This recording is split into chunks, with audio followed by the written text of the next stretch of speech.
This is Guerilla Wolf News.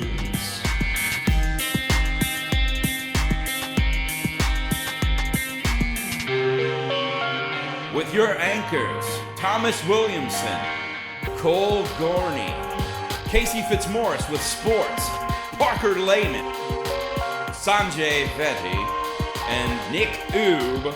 In Bakersfield and Wasco, California, there are some unexpected guests that have arrived on the scene. These people are clowns. Clowns. They're invading the place and not many people are exactly happy about it. This is very similar to what happened in England when similarly many clowns were just roaming the place, taking pictures and so forth. Now this insane clown posse has been notified as having some weapons with a couple of clowns. However, there have been no reports of violence. So, I recently talked about how NASA was sending a space probe to study Mars' climate and atmosphere. Well, their newest achievement might blow that out of the water. They are working on a secret project, I guess it's not a secret anymore, but they're working on a project to develop something called the Sleeper Ship. Now, the Sleeper Ship is an aircraft designed to carry the first humans to Mars. And the way to do this is to sort of put them in, I guess you can call hypersleep, where they would just be in a near-death state, and then while the ship would carry them to Mars. And the journey would at least take about 6 months. Now, like I said before, this could be revolutionary. I mean, if we could actually make this work, then we could just settle civilizations on Mars. We could fully understand its secrets on the ground instead of just sending probes there. But one scientist said it would be really risky to send people that far into space because they could not survive that long. But I here hope for the best for these guys. But right now, it hasn't been constructed, it's just an idea. But for me, I hope this becomes a reality and that this will be the next step in space travel. Australia's iconic animal, the kangaroo, might not always have done what it's most famous for doing. Hopping.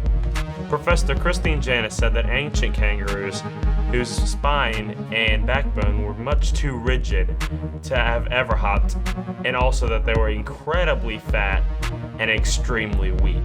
These massive beasts, much bigger than today's modern kangaroos, weighed 220 kilograms, which is approximately 500 pounds. This weight means they most likely traveled around the earth like drunken humans, instead of just hopping like normal kangaroos do. Now, I'm sure by this point everyone should know about Ebola, how it's wreaking havoc in West Africa, and how it came to the United States. Now, recently, Obama stated that Ebola has come to the United States, more specifically Dallas, Texas, but I'm here to say that you have nothing to be concerned about. So, Ebola is mostly contracted through human interaction and bodily fluids, but you would have to be like right next to the person in order to actually get the disease. Oh, and remember, there have been thousands of cases of Ebola, but some have even survived that. So even if you do get Ebola, there are chances where you can just go on without even worrying about it. If you catch Ebola and you survive, you have antibodies in your body that will make you immune to it for up to 10 years. Now, Ebola seems to have the similar traits as the flu, so this would probably be easier to detect rather than just it be hidden in plain sight. Now, there is a case where someone could lie about it and not go to the doctor, but that would probably not happen in America. At least I hope so. So anyway, the bottom line is Ebola should not be so, like a widespread panic. There's no need for that. It's just a simple outbreak. It is not something to be taken lightly, but it is something we should focus on. And we will get on it, and we will take care of this. A woman who was convicted of the death of a homeless man was recently released from prison after being in prison for 17 years. Susan Mellon was sentenced to life in prison without possibility of parole after killing Richard Daly in 1977. The body was then dumped in an alley in San Pedro. It was later discovered that Susan Mellon was only convicted on the fact that a notorious liar gave testimony that she was the one who killed Daly. It was later discovered that 3 gang members were involved in the crime, One of the gang members reportedly said he was the one who ended up killing Daly and that Mullen was not there. The family says that they are contemplating filing a lawsuit against the judge and the jury who convicted their mother, Susan, to life in prison. In NFL news, we have a new king of the mountain, king of the Rocky Mountain, that is. Peyton Manning is number 509. He threw his 509th touchdown pass on Monday night against the San Francisco 49ers, making him number 1 all-time in touchdown passes. He did this passing up Brett Favre, previous record holder. The interesting thing about this is he did it in 3.5 less seasons than it took Brett Favre to do it. The fact that he has a full season left, plus a postseason, and maybe next year if he decides to come back, he'll only add on to this record. And in doing so, add on to his legacy as potentially the greatest quarterback to ever live. He got this touchdown on a pass interference on Tremaine Brock in the end zone on Julius Thomas, setting up a 1-yard dish to Demarius Thomas for the touchdown. This set him up for number 509 after they played this game of keep away. Over there is my good friend Reagan Hill. Come on, Reagan, start walking with Fitz. What's up, guys? Start walking. All right. So, Reagan, how do you feel about Peyton Manning breaking the all-time touchdown passes record against I just San feel like Francisco? it's a great accomplishment. I mean, that isn't done every day by anybody. You have to be a special person in order to do that. You think anybody will ever break that record? How long do you think it'll stand? I think it'll stand for a while, but I think Drew Brees can do it. All right, thanks, Reagan. In college football news, College Game Day, the popular ESPN show, will be coming to Death Valley on Saturday as the Tigers get ready to host Ole Miss. Ole Miss is the number 3 team in the country right now. LSU is ranked again at 24 after a convincing win against the Kentucky Wildcats. This is the first time the show will be coming to Death Valley since LSU's heartbreaking last-minute loss to Alabama a couple years back. LSU has to hope that their prospects will be better. It's their homecoming game, and their history with Ole Miss has always been a little bit weird. Do you like LSU? Yeah. What do you think about their chances to beat Ole Miss? Actually, not a chance. You don't think they We're have a chance? really bad. You don't think they have a chance? No, we're really bad. LSU. Does LSU have a chance to beat Ole Miss this Saturday? I think we're really bad. Yeah, we're gonna lose. There you have it. The people don't give LSU a chance, just like I don't give the Washington Redskins a chance against the Dallas Cowboys on Monday Night Football. It's going to be in Jerry World. It's going to be in the AT&T Center, and they don't have a chance. DeMarco Murray has been fired this entire season. Washington is going through their 3rd quarterback. Colt McCoy just came in for Kirk Cousins, and his first play was a touchdown pass, adding more drama to the quarterback situation in Washington. So my prediction is that the Cowboys will win a solid 31-7. This will be one of the worst Monday Night Football games we've had in a while, and that's Walking with Fitz. Enjoy your week. 'Tis the season to be scary, so why not make it even scarier by playing a scary game?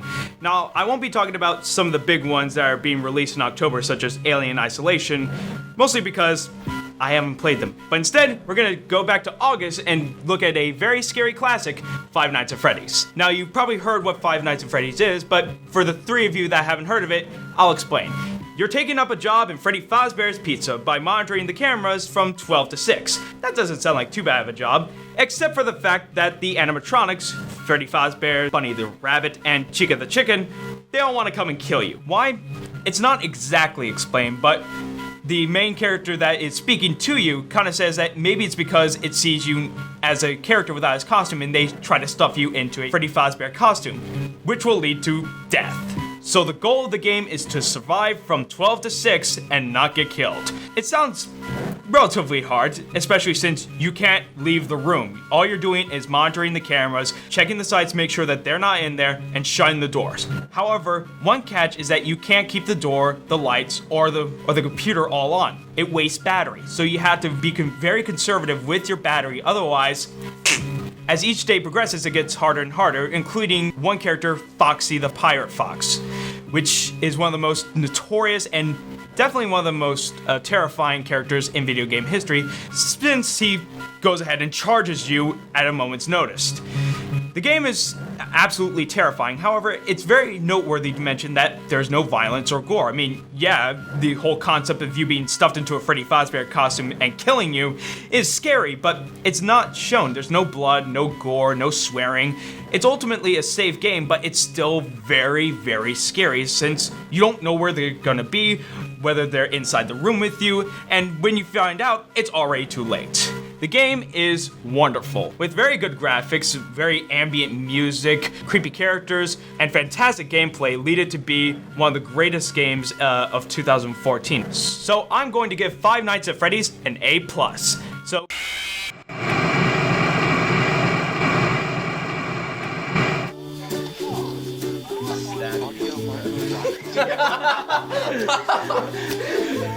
shut the door, make sure they're not in the room. Oh, he's right next to you. Oh, you avoid them. Okay. What happens if you lose? Oh! I got it!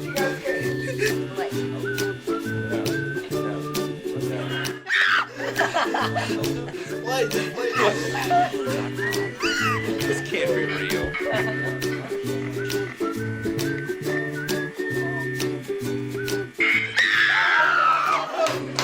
Say 2 more hours, dang. Oh God. Which one is that? Foxy's coming after If you don't see him there, immediately close your left door. Stop it! Don't open that door! The curtains were open anyway. No!